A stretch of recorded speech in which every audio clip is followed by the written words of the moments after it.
আসসালামু আলাইকুম সম্মানিত দেশবাসী, আপনারা দেখতে পাচ্ছেন এই মুহূর্তে রোগী দেখছেন বাংলাদেশ গণস্বাস্থ্য হোমিওর একাধিকবার ক্যান্সার চিকিৎসায় জাতীয় ও স্বর্ণপদকপ্রাপ্ত ক্যান্সার স্পেশালিস্ট অধ্যক্ষ ডাক্তার এস.এম. সরওয়ার স্যার।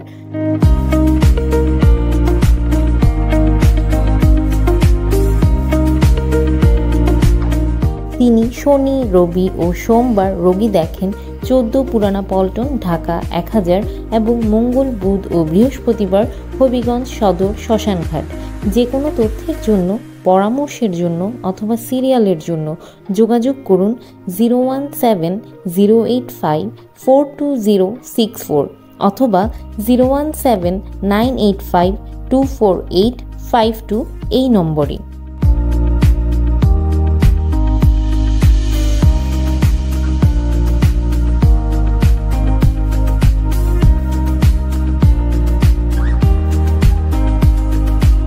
অ্যালোপ্যাথিতে যত বড় বড় ডাক্তার আছেন, আপনি তাদের জিজ্ঞেস করতে পারেন ক্যান্সার কি স্থায়ীভাবে সমাধান সম্ভব? তারা বলবেন না, আমরা সাময়িক চিকিৎসা দিয়ে থাকি, তবে ক্যান্সার হলে মৃত্যু হবে, এটাই স্বাভাবিক। কিন্তু আমাদের ডাক্তার এস.এম. সরওয়ার স্যার বলে থাকেন ক্যান্সার হলে আনসার নেই, এই কথার কোনো ভিত্তি নেই। ক্যান্সার সম্পূর্ণরূপে সুস্থ হয়।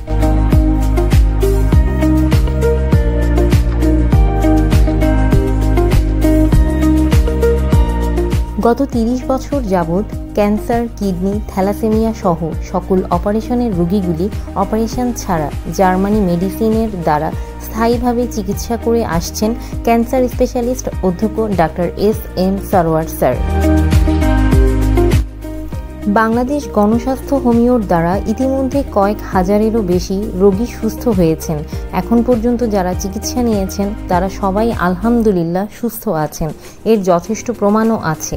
এরই মধ্যে উল্লেখযোগ্য কয়েকজন হলেন ব্যারিস্টার সুমন সাহেবের চাচি, অ্যাডভোকেট তুহিনের আম্মু, চুনারুঘাট বাগবাড়ি হান্নান মিয়া সাহেবের ওয়াইফ, যার গ্যাস্ট্রোলজি, ইউরোলজি, কোলন, পাকস্থলী সহ সমস্ত শরীরে ক্যান্সার ছড়িয়ে পড়েছিল।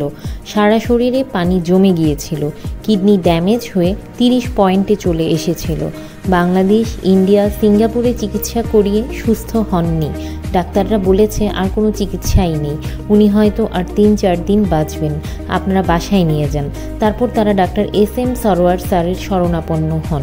আমাদের স্যার চিকিৎসা করেন, এখন পর্যন্ত তিনি প্রায় 2 যুগ ধরে সুস্থ আছেন। ব্যারিস্টার সুমন সাহেবের ঠিক পাশের বাড়ি সিদ্দিক মিয়া সাহেবের ওয়াইফ, যার ব্রেস্ট ক্যান্সার ছিল, তিনিও আজ পর্যন্ত সুস্থ আছেন।